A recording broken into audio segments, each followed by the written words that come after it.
बिस्मिल्लाहिर्रहमानिर्रहीम। Welcome to अलहम dynamic world. Students, आज हम लोग पढ़ने जा रहे हैं ऑकरेंस ऑफ बैक्टीरिया कि बैक्टीरिया कहां कहां पाया जाता है। तो एक बात ध्यान में रखें, बैक्टीरिया एक ऐसी स्पीशी है, एक ऐसा जानदार, एक तो ये यूनिसेलुलर, दूसरा ये प्रोकैरियोट, तीसरा ये तकरीबन हर जगह पाया जाता है। हवा में मौजूद है, मिट्टी के ऊपर मौजूद है, पानी के अंदर मौजूद है, ऑयल डिपॉजिट्स के अंदर मौजूद है, फलों के ऊपर मौजूद है। इवन एक इंपॉर्टेंट बात जरा याद रख लें, ये हमारी बॉडी का नॉर्मल फ्लोरा भी है। आपका जो डाइजेस्टिव सिस्टम है, उस डाइजेस्टिव सिस्टम के अंदर एक एवरेज मैन, एक एवरेज पर्सन के अंदर 2.5 किलो बैक्टीरिया है उसके डाइजेस्टिव सिस्टम। और वो बैक्टीरिया आपको नुकसान नहीं पहुंचा रहे, वो बैक्टीरिया आपके डाइजेस्टिव सिस्टम के प्रोसेस को एनहांस कर रहे हैं। डाइजेस्टिव सिस्टम का जो डाइजेशन का प्रोसेस है वो कंट्रोल करते हैं, वो एंजाइम्स, वो डिफरेंट हार्मोन्स को कौन रिलीज करते हैं? यही बैक्टीरिया रिलीज करते हैं। और ये हमारी बॉडी का नॉर्मल हिस्सा भी है। और इवन इनमें से कुछ बैक्टीरिया हमारी बॉडी में आ जाए तो डिजीज भी हो जाती है। मेन कहने का मतलब ये है कि ये जो बैक्टीरिया है, ये जो बैक्टीरिया नाम की चीज है, ये तकरीबन हर जगह पाई जाती है। इसकी ऑकरेंस। और अगर हम लोग बात करें इसके स्ट्रक्चर की, तो स्ट्रक्चर में हम लोग सबसे पहले बात करते हैं इसकी शेप की। तो इसकी शेप 3 तरह की होती है। शेप के एतबार से आप लोग इन बैक्टीरिया को 3 कैटेगरीज के अंदर डिवाइड कर सकते हैं। एक और बात याद रख लें, बैक्टीरिया की जो जमा है, मींस एक होता है आपके पास मुज़क्कर, मतलब के प्लूरल से आप लोग कह सकते हैं। तो बैक्टीरिया की प्लूरल मींस कि बैक्टीरिया की जमा भी बैक्टीरिया ही है। मींस बहुत से बैक्टीरिया जब होंगे तो आप बैक्टीरियाज नहीं कहेंगे, बैक्टीरिया ही कहेंगे। ठीक है, तो जो बैक्टीरिया है आप उसको शेप के एतबार से 3 कैटेगरीज के अंदर डिवाइड कर सकते हैं। पहली कैटेगरी कौन सी? कोकाई। दूसरी कैटेगरी कौन सी है? बैसिलस। तीसरी कैटेगरी कौन सी है? Spiral. What are cocci? Cocci are oval shape, spherical, oval shape bacteria. Mean इस तरह के बैक्टीरिया, इस तरह के जो बैक्टीरिया होते हैं, मीन जिनकी शेप बिल्कुल राउंड बॉल की तरह होती है, इनके पास कोई फ्लैजेला नहीं होता, इनके पास कोई फ्लैजेला नहीं होता। याद रखेंगे आप लोग, these are called cocci bacteria, oval shape bacteria. अब ये जो ओवल शेप बैक्टीरिया है ना, ये डिफरेंट प्लेन्स के अंदर इनकी डिफरेंट अरेंजमेंट होती है। डिफरेंट प्लेन ऑफ डिविजन के अंदर इनकी मुख्तलिफ अरेंजमेंट होती है, डिफरेंट अरेंजमेंट होती है। मीन सिंगल प्लेन के अंदर भी ये पाए जाते हैं, डबल प्लेन के अंदर भी पाए जाते हैं, 3D में पाए जाते हैं, 3 प्लेन्स के अंदर भी पाए जाते हैं, और सिंगल एक भी पाया जाता है। तो सबसे पहले जब कोई प्लेन ऑफ डिवीजन, एक ही जो बैक्टीरिया पाया जा रहा है, एक ही कोकाई, मोनोकोकाई या सिर्फ कोकाई, तो उसका कोई प्लेन ऑफ डिवीजन, आप उसको कैसे कहेंगे? वो एक्स में है, वाई में है, जी में है, कहीं पे भी नहीं, वो एक ही है बस। तो नो प्लेन ऑफ डिवीजन। जब नो प्लेन ऑफ डिवीजन तो वो सिंगल है, कोकाई, और उसकी शेप इस तरह की। अब बात करते हैं, लेट्स सपोज वो सिंगल प्लेन ऑफ डिवीजन के अंदर पाया जाता है। तो जब वो सिंगल प्लेन ऑफ डिवीजन के अंदर पाया जाता है तो फिर क्या होता है? फिर आपके पास जब वो सिंगल प्लेन ऑफ डिवीजन है तो फिर कैसे हो सकता है? वो एक ही प्लेन मींस एक्स के अंदर ही पाया जा रहा है, या फिर वो वाई के अंदर ही सिर्फ पाया जा रहा है। लेट्स सपोज अगर वो एक्स के अंदर ही पाया जा रहा है, एक्स एक्सिस के ऊपर ही पाया जा रहा है, तो मींस वो 2 भी हो सकते हैं। तो जब वो 2 होंगे तो वो आपके पास क्या होगा? डिप्लोकोकाई में 2 कोकाई जुड़ गए ना आपस में, देखें 2 कोको जुड़ गए आपस में, तो ये 2 बैक्टीरिया जब आपस में जुड़ गए, दे आर कॉल्ड डिप्लोकोकाई। लेकिन क्या हो सकता है? वो एक चेन की फॉर्म में भी जुड़ सकते हैं, they can be arranged in the form of chain, chain की शक्ल में भी जुड़ सकते हैं। जब वो चेन के मींस एक ही एक्सिस के अंदर है, उसी लाइन के अंदर ही है, और जब वो चेन की तरह जुड़कर एक तस्बीह की तरह एक स्ट्रैप्ड लाइन स्ट्रक्चर बना देते हैं, तस्बीह की तरह का स्ट्रक्चर बना देते हैं। और जब उस तस्बीह की तरह का उन्होंने स्ट्रक्चर बना दिया है, that's what we call, that's called streptococci. इसको स्ट्रेप्टोकोकाई कहेंगे।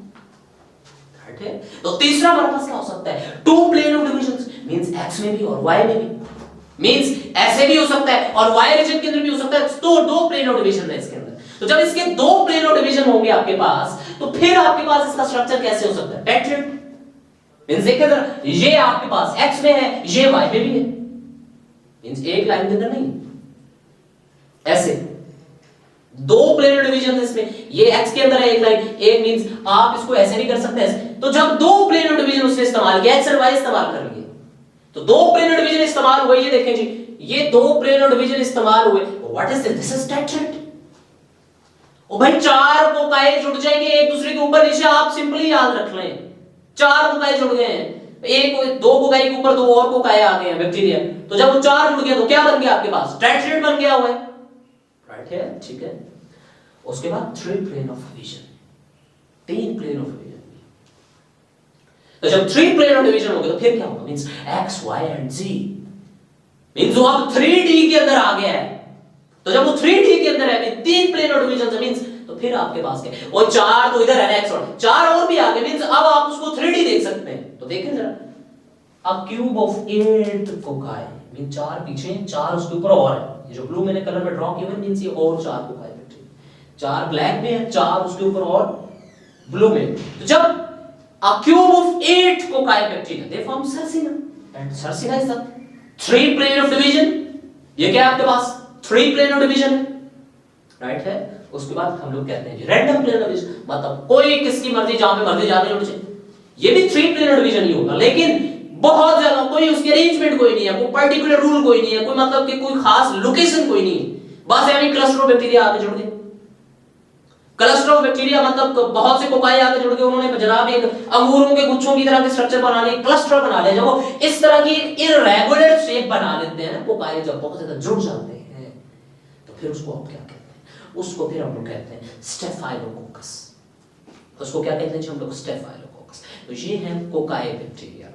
तो कोकाई की बुनियाद पर या इस शेप की बुनियाद पर हम लोग बैक्टीरिया को इस कैटेगरीज के अंदर डिवाइड कर सकते हैं।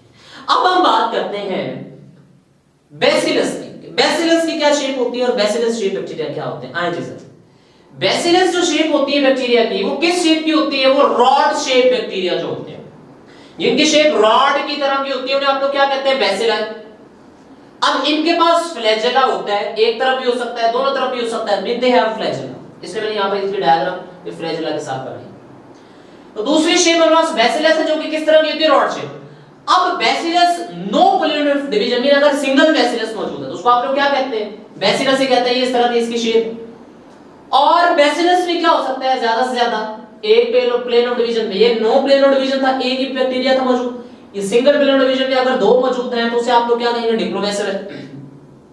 अगर एक ही प्लेन के अंदर आपके पास चेन ऑफ बेसिलस मौजूद है तो उसे आप लोग क्या कहेंगे, स्ट्रेप्टोबेसिलस। लेकिन एक और इंपॉर्टेंट बात याद रखें कि बेसिलाई के केस के अंदर, बेसिलाई की सिचुएशन के अंदर आपके पास टू प्लेन ऑफ डिवीजन नहीं हो सकते, थ्री प्लेन ऑफ डिवीजन नहीं हो सकते, मीन एक से ज्यादा प्लेन ऑफ डिवीजन हो ही नहीं सकता, जैसे हमने कोकाई के अंदर पढ़ा था। तो कोकाई में टू प्लेन ऑफ डिवीजन था तो दो एक दूसरे के ऊपर आ जाते थे, चार हो जाते। यहां पर ये वाली कंडीशन पॉसिबल ही नहीं है, एक बेसिलाई के ऊपर दूसरा बेसिलाई आ ही नहीं सकता। क्यों? क्योंकि single plane of division possible है इन केस ऑफ बेसिलाई, और जबकि डबल या टू और मोर देन टू या three plane of division bacilli के अंदर पॉसिबल ही नहीं, क्योंकि ये यहां पर इस तरह अटैच ही नहीं हो सकते। तो इसलिए बेसिलस के अंदर दो बैक्टीरिया इस तरह से दो बेसिलाई आपस में जुड़ नहीं सकते, ये टू प्लेन ऑफ डिवीजन हो गया ना बेटा, इसलिए ये इस तरह नहीं जुड़ सकते। इस तरह जरूर जुड़ सकते हैं, सिंगल प्लेन में रहते हुए जैसे मर्जी में जुड़ जाए, चेन बना दें, दो जुड़ जाए, चार जुड़ जाए, पांच जुड़ जाए, लेकिन इस तरह से वो दो प्लेन ऑफ डिवीजन के अंदर नहीं जा सकते, बिकॉज़ बेसिला just have no plane of division and single plane of division. ये हमारे पास था बेसिला। अब हम बात करते हैं तीसरी जो शेप ऑफ बैक्टीरिया हमारे पास है, वो है spiral shape bacteria. Spiral means spring shape, comma shape bacteria जो होते हैं उन्हें आप लोग क्या कहते हैं, स्पाइरल शेप बैक्टीरिया। अब ये स्प्रिंग शेप होती है, कॉमा शेप होती है, इनकी फर्दर कितनी कैटेगरीज है हमारे पास, तीन कैटेगरी। सबसे पहली कैटेगरी विब्रियो। विब्रियो का मतलब होता है कॉमा, तो वो बैक्टीरिया जिनकी शेप कॉमे से मिलती है, कॉमे की तरह की है, उन बैक्टीरिया को आप लोग क्या कहते हैं, विब्रियो को, विब्रियो कॉलरा इसकी एग्जांपल, विब्रियो शेप बैक्टीरिया इसको आप लोग कह सकते हैं। उसके बाद दूसरे आपके पास बैक्टीरिया होते हैं स्पाइरलम।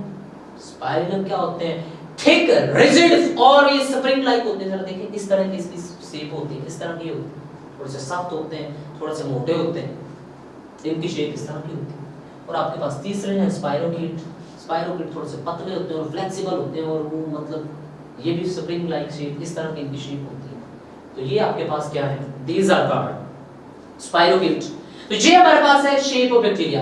बैक्टीरिया स्पाइरल भी हो सकते हैं, बेसिलाई भी हो सकते हैं और कोकाई भी हो सकते हैं। तो इस तरह से हम लोग बैक्टीरिया को शेप के एतबार से कैटेगराइज कर सकते हैं। ये आपका एक लॉन्ग क्वेश्चन था। अब बेटा एक और बात छोटी सी यहाँ पर देख लें, बैक्टीरिया का साइज। साइज ऑफ बैक्टीरिया का, जो बैक्टीरिया की रेंज है साइज की बेटा, वो छोटे से छोटा बैक्टीरिया कितने साइज का हो सकता है? 0.1 माइक्रोमीटर का, और ज्यादा से ज्यादा कितना हो सकता है? 600 माइक्रोमीटर। तो स्मॉलेस्ट बैक्टीरिया है उसको आप कहते हैं माइकोप्लाज्मा। अब माइकोप्लाज्मा की खास बात यह है कि जो माइकोप्लाज्मा है, हर बैक्टीरिया के पास उसकी सेल वॉल होती है, माइकोप्लाज्मा के पास इसकी सेल वॉल नहीं, जिसकी वजह से छोटा हो जाता है इसका साइज। और इसका साइज कितना रह जाता है? 100 to 200 नैनोमीटर, मतलब स्मॉलेस्ट बैक्टीरिया आप इसे कह सकते हैं। और ये स्मॉलेस्ट बैक्टीरिया का साइज लार्जेस्ट वायरस के इक्विवेलेंट है, पॉक्स वायरस के इक्विवेलेंट है। इन सबसे बड़ा वायरस सबसे छोटे बैक्टीरिया के साइज के बराबर होता है। मीन आप ये तो समझते हैं ना बेटा, जो वायरस होता है वो बैक्टीरिया से छोटा होता है, इसलिए तो बैक्टीरिया को अटैक कर देता है। इसीलिए अब हम एक और एग्जांपल यहाँ पे देख लें। ई कोलाई एक बैक्टीरिया, बड़ा मशहूर बैक्टीरिया है। इसकी विड्थ कितनी होती है? 1.1 टू लेके 1.5 माइक्रोमीटर तक, और लेंथ कितनी होती है? 2.0 से लेकर 6 माइक्रोमीटर तक। एक और एग्जांपल आपके बुक के अंदर दी हुई, आप लोग याद रखेंगे बेटा। तो ये था हमारे पास शेप ऑफ बैक्टीरिया और साइज ऑफ बैक्टीरिया। उम्मीद है आप लोगों को समझ आ चुकी होगी बेटा आज का लेक्चर। अपना ख्याल रखिएगा जी, बेस्ट ऑफ लक, अल्लाह हाफिज़।